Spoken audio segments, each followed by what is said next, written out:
Aida for wanting to disinvite my fiance's childhood girl best friend from attending our wedding for drunkenly confessing her love for him at my bachelorette party. Story 1. I, 23-year-old, and my fiance Elijah, 28-year-old, are due to get married at the end of next month at our destination wedding. Last night was my bachelorette party and I invited my closest family and friends to come along with a few of my fiance's family and his friend Kami, 27-year-old. For some backstory, I and my fiance met when I was 19 years old. Both of our fathers are business partners and have been friends since I was in high school. One night his family invited mine over for a party being held at their home, and that was the first time we met. I was attracted to him, but I knew he was older, so I didn't believe I had a chance. As the night progressed, he was hanging outside in his backyard alone smoking, and my sister dared me to go talk to him. So I did. And a year later we began a relationship. My fiancé and Kami have been friends since they were kids and their families are very close. She's always been extremely nice towards me and wanted to be best friends from the first time we met. I found it a bit odd only because she barely knew me, but I didn't think much of it because she had been dating my fiancé's best friend Antonio, 28 EM. We didn't become best friends because I already have a close friend group and I don't trust easily, but she's always been cool and never crossed any boundaries. Last summer my fiancé proposed to me on a trip to Belize. When the announcement was made, everyone sent their congratulatory praises to us but Kami. She sent a text the next day, to my fiancé only, not our friend group chat, saying she was happy for him. She was a bit standoffish to me since then, but again I never paid attention, really became I have my own friends in life. About 6 months ago Antonio and Kami broke up but never really stated the reason why, just that they want to go back to being friends and be happy with other people. Fast forward to last night, my bachelorette was in a suite, at a popular hotel here in Miami, where I live.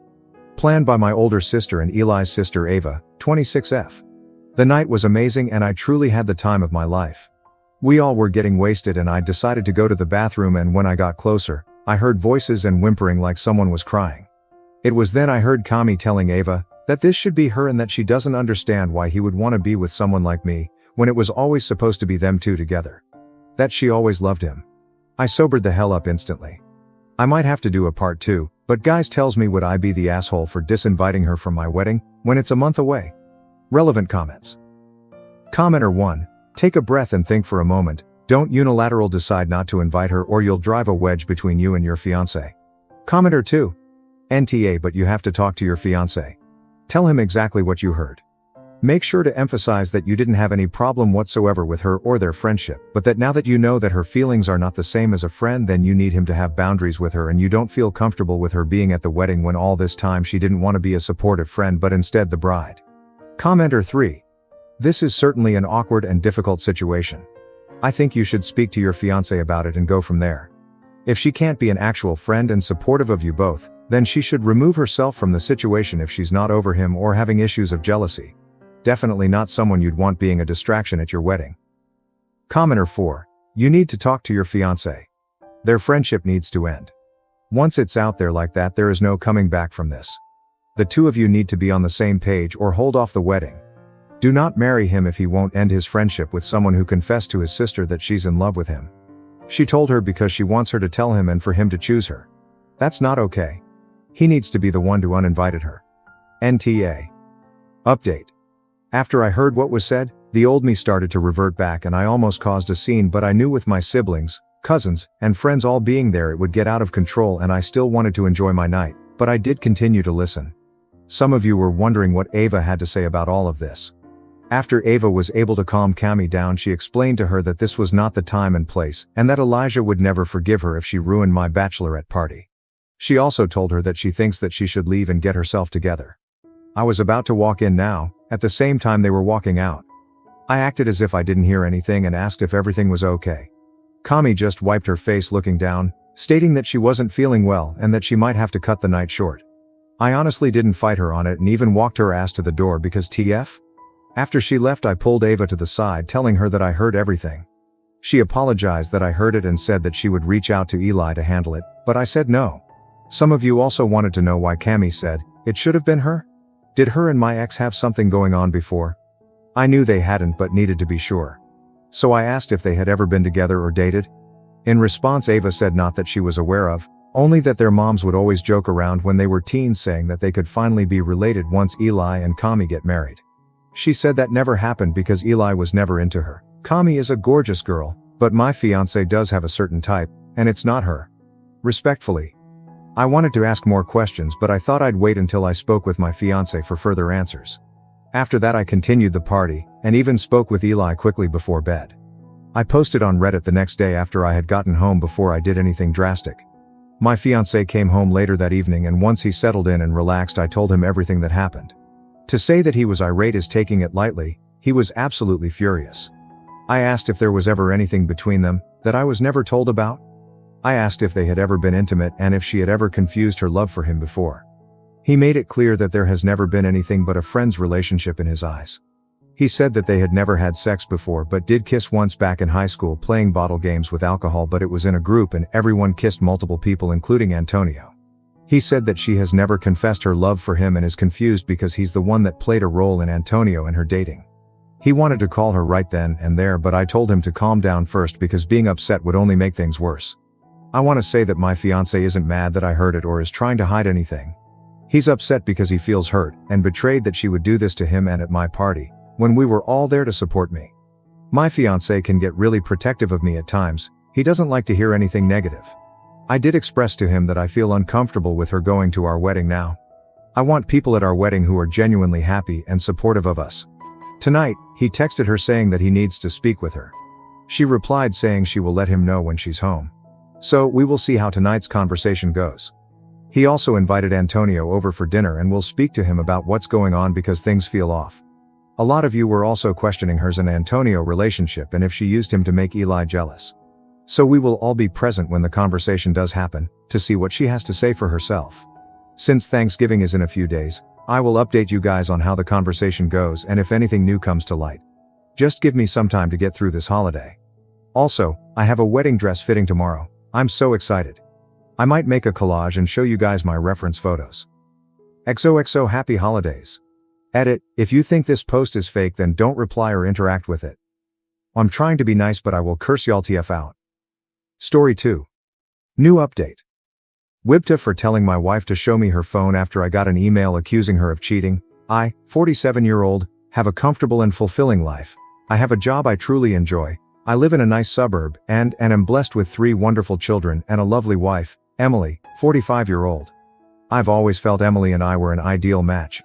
However, a recent email I received has deeply unsettled me and planted a seed of doubt in my mind. Emily lived in the UK between 2010 and 2015, during which time she pursued a PhD. Because she lived there so long, she developed many close friendships and has made it a point to return every couple of years to maintain those ties. This past August, she traveled to the UK for 3 weeks to attend the wedding of one of her close friends. After some consideration, we agreed that it would be best for me and the children to remain at home, as I could not take that much time away from work, and the children were unlikely to find much enjoyment in such an event. Emily departed, returned as expected, and life returned to normal for us. Last week, I received an email on my work email address. It was supposedly from the wife of Emily's friend. I'll call him Jake, 44-year-old. According to this woman, she has a very strong reason to suspect that Jake and Emily engaged in an affair. She listed off her suspicions, noting Jake had picked Emily up from the airport, spent considerable time at her hotel, and how the two of them frequently went out to dinner alone. She even included pictures of my wife's earrings that she said she found in Jake's pockets when she was doing the laundry and pictures of a lipstick stain on his shirt. The color is one I recognize as something Emily often wears. There is some other evidence she listed off. For the sake of conciseness I will not include them here. All this was a lot to absorb, and for a while, I thought it was some sort of joke, so I tried my best to ignore it, but it kept coming back into my mind. I remember that before her trip, my wife would talk to all her friends there. I don't know if this email is influencing my memory, but I think she probably spoke with Jake the most. Additionally, I know Emily never liked Jake's wife, though I can't say why. I've never pried into Emily's phone or social media accounts before, but I feel very tempted to now. However, I know I'd feel terrible if I looked and found nothing. Also, if I start acting suspicious, wouldn't she just delete everything out of fear of being found out? I am unsure of how to move forward and would welcome any guidance on handling this. The best I can currently come up with is asking to see her phone immediately after confronting her about it so as to not give her no time to delete anything, though part of me thinks this would upset her and potentially not even show anything. Webta for telling my wife to show me her phone after I got an email accusing her of cheating. Edit, I forgot to include, my wife no longer has these earrings. She wasn't wearing them when she returned, and when I asked, she said she lost them. Update number 1. A few hours after sharing my first post, I confronted Emily. She confirmed my fears. She claims she's in love with Jake and can't live a lie any longer. She still claims to love me and the kids but says she can't stay with us any longer. According to her, she was waiting for a better time to tell me and the children.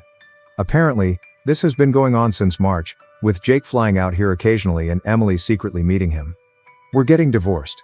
Emily is moving to the UK soon. She confirmed that in August, in addition to the wedding, she attended a job interview, and she's set to start around the new year. She's already applied for a British visa. She plans to live with Jake once she moves. As for custody, Emily is voluntarily surrendering her chance of full custody. She doesn't want to uproot the kids, so they'll stay here in Canada with me. There's a part of me that appreciates that decision, but there's also the part that is astonished at how easily she's walking away.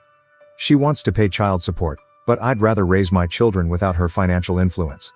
That said, the court will likely insist on support, regardless of my feelings. Emily is also seeking structured visitation rights, which, given the circumstances, will likely be granted. Based on what I've been told, the court generally leans toward arrangements that allow both parents to maintain relationships with the children, even when one is relocating to a different country. The lawyers are still working out the details, but it seems she'll have visitation during school breaks and holidays, with the possibility of virtual calls in between. I've been keeping things as amicable as possible, and the more cooperative I am, the more Emily seems to agree with my demands. We are also discussing the future of our home. Emily has expressed a desire to sell the property and divide the proceeds. While I am reluctant to part with the family home, it is unlikely I have much of a choice since it was bought during our marriage.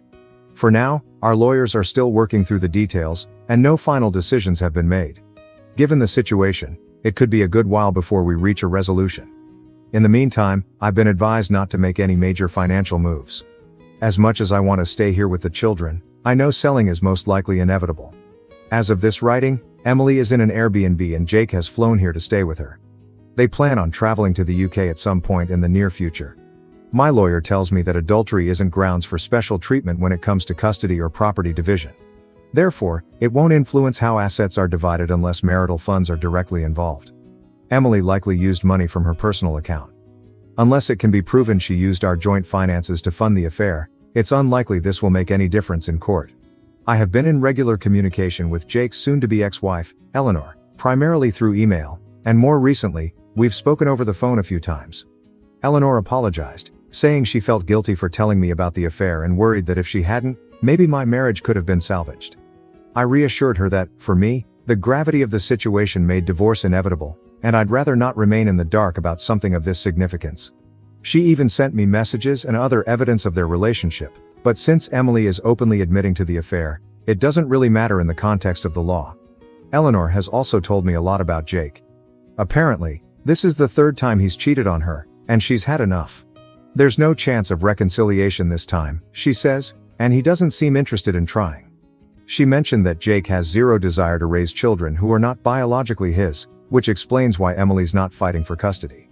Eleanor's divorce will most likely be much longer and more drawn out than mine, given that both her and Jake want full custody of their children, and can't agree on several other issues. I haven't had much time to process everything. These past 2 weeks have felt like a blur in every way. But one thing I can say with certainty is that I have nothing left for Emily. Not because she betrayed our marriage, but because of how easily she's walking away from our children. I never thought I could hate someone I once loved so much. It's a strange feeling. The hardest part in all of this is the children.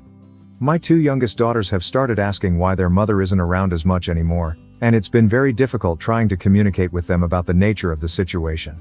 My eldest seems to understand a little more and, as a result, he has become quiet and withdrawn. I'm fortunate to have a family that has been incredibly supportive so far. My children have received numerous thoughtful letters from some of their cousins, which I've been reading to them each night. All my siblings have also sent gifts for the kids, and one of my brothers, along with his wife, drove up to visit over the past weekend. My sister-in-law even prepared plenty of food, some of which is still in the freezer. They also kept the children entertained while I met with my lawyer. My other siblings have also offered to come by and look after the kids whenever I need them. Beyond that, my parents have been calling daily to check in on us, and my 78-year-old mother has already made plans to stay with us for 2 weeks in November to help around the house. The collective effort of my family has made this experience much more bearable, and I'm deeply grateful for all their support. To everyone who encouraged me to speak with Emily after my last post, I'm grateful. I was tempted to ignore Eleanor's message, but it kept gnawing at me. Your advice gave me the courage to act. Emily has shown herself to be a liar, and I have no doubt that her idea of a better time was simply when it would cause the least inconvenience for her and Jake. Update number 2, think of this less as an update and more as a chance to vent a few things now that I've had more time to process my situation. I know that Emily often traveled back and forth to the UK during our marriage. She claims her affair with Jake only began in March 2024, but I'm convinced she's lying. It's almost certain that this has been going on for years. Given how much she had already prepared by the time I confronted her, it's become clear to me and everyone else that she had been planning this for some time. In fact, within a few short days of our confrontation, she already had certain legal documents prepared. Additionally, Jake arriving in Canada shortly after I confronted Emily, made it clear that they had planned for her to tell me roughly around this date in advance. It makes sense that Emily was well prepared and was just waiting for things to be better lined up for herself. After all, she'd long since applied for her visa, secured a job, secretly appraised her car, our family car, though it was under her name, and sent personal items with Jake to the UK during his secret visits, all right under my oblivious nose. I have a feeling I'm only scratching the surface and have no real idea of how far this actually goes, not that Emily would ever tell me its depth. In addition to all of this, Emily had already been in touch with her lawyer long before I confronted her. Taking all this into account, it's hard not to wonder if she secured her job even earlier than she let on, perhaps to make her actions seem less calculated. 2 of Emily's friends have since reached out to express shock and disappointment by her actions. One of them, Janet, mentioned that according to another friend, Emily had been consulting her divorce lawyer as far back as late August or early September, and this other friend also confirmed my suspicion that Emily had been sending some of her belongings to the UK during Jake's visits. I've been losing sleep, replaying the past few months in my mind, maybe driving myself a little crazy, but certain things stand out. For example, when Emily went to the UK in August for the wedding, she was carrying 3 fully loaded suitcases. She told me that they were filled with presents for her friends and I didn't question it, even though it seemed a bit excessive at the time. When I picked her up from the airport after her trip, I noticed the bags were suspiciously light. I can assume that in addition to the job interview she claimed to attend, she transported a bunch of her personal items to the UK, which would explain why since her return, she seemed to have been wearing a smaller selection of her clothing. Despite this, I was somehow blindsided, and I completely blame myself. Looking back, I can see there were signs I ignored, and I guess I didn't think Emily was capable of this sort of thing. A part of me wonders if this outcome could have been avoided entirely had I been more assertive and vigilant in the past. The worst part of all is that my children are now dealing with the consequences of my ignorance and stupidity. While I twiddled my thumbs, my wife had essentially started a new life. Most people in my life now know about my separation from Emily. I've stopped wearing my wedding band, and I've explained the situation to friends and colleagues who noticed its absence. One of my close friends, and many others who reached out privately on Reddit, have suggested I get DNA tests for the children, given Emily's travel patterns and tendency to lie. While I understand where they are coming from, this is something I'll never do. I'd never assign my children to another man. Nothing will change that. Life without Emily has thus far been difficult. Mornings have become a hectic rush. Between getting the kids ready and getting myself out the door, I'm barely on time for work for nearly half the week. It's frankly exhausting trying to keep up with all the extra parenting duties I have to perform throughout the day. Our current home has a large driveway, so on top of everything else, I'm already dreading the task of shoveling it once the snow starts falling. The kids are feeling the strain, as well. They don't particularly like the food I prepare most days and they hate how I'm always busy. It's incredibly frustrating to know that while we're here struggling, Emily recently departed for a relaxing vacation through Europe with Jake. Communication between us has dwindled, and I only learned of these developments recently.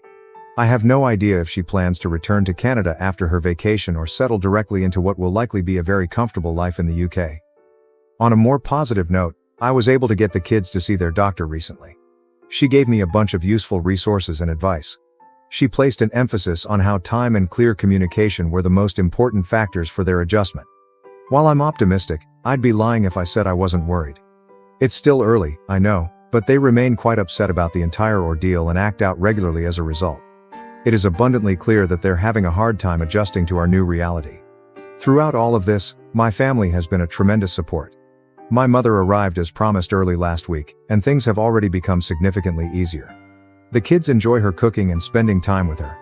Her presence has also freed me to handle other tasks. Whenever the divorce is finalized, I plan to designate my eldest brother and sister-in-law as legal guardians for the children. They live relatively nearby and have already agreed to take on that role if needed, which brings me some peace of mind. However, I highly doubt this will be any time soon given my much busier schedule and Emily dragging her feet before traveling. The whole process has slowed to a snail's pace. One of the hardest aspects of all this has been making decisions about our family home. After considerable thought and speaking it over many times with my family, I'm leaning towards selling at this stage. Emily has already offered me a bit more than half of the proceeds since she sold our SUV right before leaving the country. My lawyer has noted that selling the SUV before we finalized anything was premature on her part, considering I contributed significantly, 40%, to the purchase. He thinks I have strong grounds to seek reimbursement elsewhere in our asset division, which aligns with Emily offering more of the house. Getting more than half seems fair, given that I contributed about 65 to 70% of the down payment and monthly mortgage payments. As I mentioned above, the family SUV was registered in only her name. However, I covered about 40% of its cost, so it's frustrating she sold it unilaterally. As I've learned over the past several weeks, my sedan is too snug for the kids and inconvenient for my mother to duck in and out of when she runs errands. Therefore, I'll need to trade it for something larger. In return, Emily has graciously insisted I keep the furniture and appliances, least she can do, I suppose. As much as part of me would like to stay in our current home, it's probably better for us to move. Part of me hopes this will help us avoid future interference from Emily, though, in reality, she's just as likely to interfere no matter where we are. I've been looking at townhouses closer to my place of work, which would cut down my commute and place us near a well-rated school. However, my sisters brought up that moving the kids now would mean changing schools and losing their friends, which would be yet another big change for them. An alternative option is that we move to a smaller, more manageable house close to our current one. This would reduce my workload and allow the kids to stay at the same school. Regardless of which option we choose, the idea of a new home without Emily's memory is appealing. Our current home's location is yet another example of how foolish and short-sighted I've been. Its location was much more convenient for Emily's commute compared to my own. It worked out for a time as the children's school was close to Emily's work in case they needed her during the day, but now all of this is useless as my place of work is rather far. I've heard nothing from Emily's family, and frankly, I have no interest in reaching out. As for Emily's future with Jake, I don't wish her relationship to fail. The longer her life is stable, the less likely she'll disrupt ours. But I take solace in knowing she remains unaware of Jake's infidelity history. I don't feel any moral obligation to warn her about Jake's character, and Eleanor feels the same way. I've made a point to check in on Eleanor regularly. She doesn't have the same family support I do. Her immediate family is charmed by Jake's ample wealth and believes that she should do whatever it takes to keep him, even though it is clear that neither he nor Eleanor wants reconciliation. Thank you so much for watching until the end. If you enjoyed our videos, please don't forget to like, share, and subscribe to stay updated with our latest ones. Have a great day.